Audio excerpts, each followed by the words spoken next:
ఎమ్మెల్యేలు రెడ్లు ఎక్కువ ఉన్నారు కదా, గెలిచింది పబ్లిక్లో గెలిచింది ఎక్కువ రెడ్లే ఉన్నారు కదా, తప్పేంది? 119 మందిలో రెడ్ల 40 మందికి పైగా గెలిపించారు. సో ఆబ్వియస్లీ ఆ రిప్రజెంటేషన్లోనే క్యాబినెట్లో ఉంటుంది కదా. ఒక విషయం ఇప్పుడు బీసీలు కాంగ్రెస్ నుంచి గెలిచింది 7గురే. అట్లా కాదు నేను చెప్తాను దాని ప్రకారం. మేము ఎక్కువ మంది గెలిచాం కాబట్టి మేము ఎక్కువ తీసుకుంటాం అంటారా? మీ జనాభా ఎంతో అంత తీసుకోండి.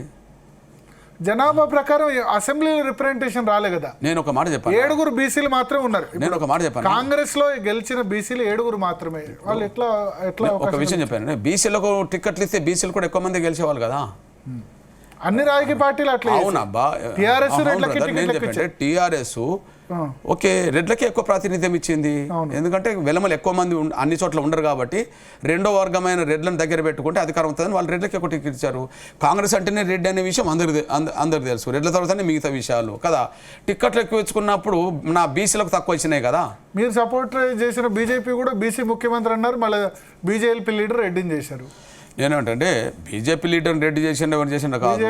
బీజేపీ అధికారం వస్తేనైతే బీసీ ముఖ్యమంత్రి అయ్యేవాడు. నేను ఒక మాట చెప్తున్నాను, వాళ్ళు శాసనసభలో మెజార్టీ లేనప్పుడు ఎవరికి ఇచ్చిండో నేను చర్చ పెట్టా. కానీ శాసనసభలో మెజార్టీ ఉంటే ఎవరు ముఖ్యమంత్రి అయ్యేవాళ్ళు? ఎవరు అయ్యేవాళ్ళు?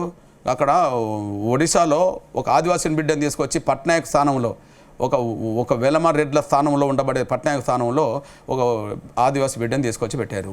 ఛత్తీస్గఢ్లో ఓసీ ఉండబడే ముఖ్యమంత్రి స్థానంలో ఆదివాసీ బిడ్డను పెట్టారు. మధ్యప్రదేశ్లో మనొక యాదవ్ని పెట్టేశారు. ఓకే, తర్వాత హర్యానాలో ఒక బీసీ బిడ్డను పెట్టారు. నాకు తెలిసి ఇతర పార్టీలతో పోల్చుకుంటే ఇతర పార్టీలు కథలు చెప్తున్నాయి సామాజిక న్యాయ విషయంలో. బీజేపీ ఆ విషయంలో చాలా అడ్వాన్స్లు ఉన్నారు. బీజేపీ ఎందుకు లేదు, లెక్కలు చెప్తున్నా నేను. కాంగ్రెస్ కంటే ఎగ్జాంపుల్ చెప్పనా, ఒక్క విషయం. గౌరవ నరేంద్ర మోడీ గారు 14లో ప్రధానమంత్రి అయ్యిండు, 24లో ఉన్నాం, 10 ఏళ్ళు అంతే కదా. అంతకు 10 ఏళ్ళు ఎవరు పరిపాలించిండ్రు? కాంగ్రెస్ కదా. మరి కాంగ్రెస్ పరిపాలించిన 10 ఏళ్లలో 2 రాష్ట్రపతులు చేసింది కాంగ్రెస్. ఒక మహిళ, ఒకరి ప్రణబ్ ముఖర్జీ బ్రాహ్మణ్, ప్రతిభ పాటిల్ బ్రాహ్మణ్. మరి బీజేపీ గౌరవ నరేంద్ర మోడీ గారు బీసీ, ఈయనకు 2 సార్లు రాష్ట్రపతులు చేసే అవకాశం వచ్చింది. ఒకనాడు కోవిందుని చేసిండు, ఇప్పుడు గిరిజన మన ముర్ముని చేసిండు. ఓ దళిత బిడ్డను చేసిండు, ఒక గిరిజన బిడ్డను చేసిండు.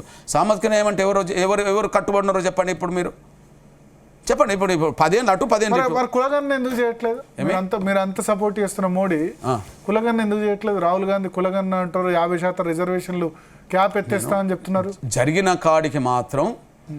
కాడికి మాత్రం వీళ్ళే బెటర్లు ఉన్నారు. జరగాల్సింది ఉంటే జరగాల్సిన అవసరం ఉన్నది.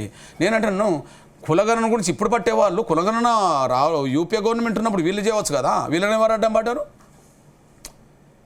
ఎవరు? ఇప్పుడు రాహుల్ గాంధీ చేతిలో అధికారం లేదు, ఏదైనా మాట్లాడుతాడు కదా. ఏది మొత్తం రాజ్యాంగమే పట్టుకొని తిరుగుతున్నాడు కదా. రాజ్యాంగం అంటే అంబేద్కర్ రాశాడు కదా.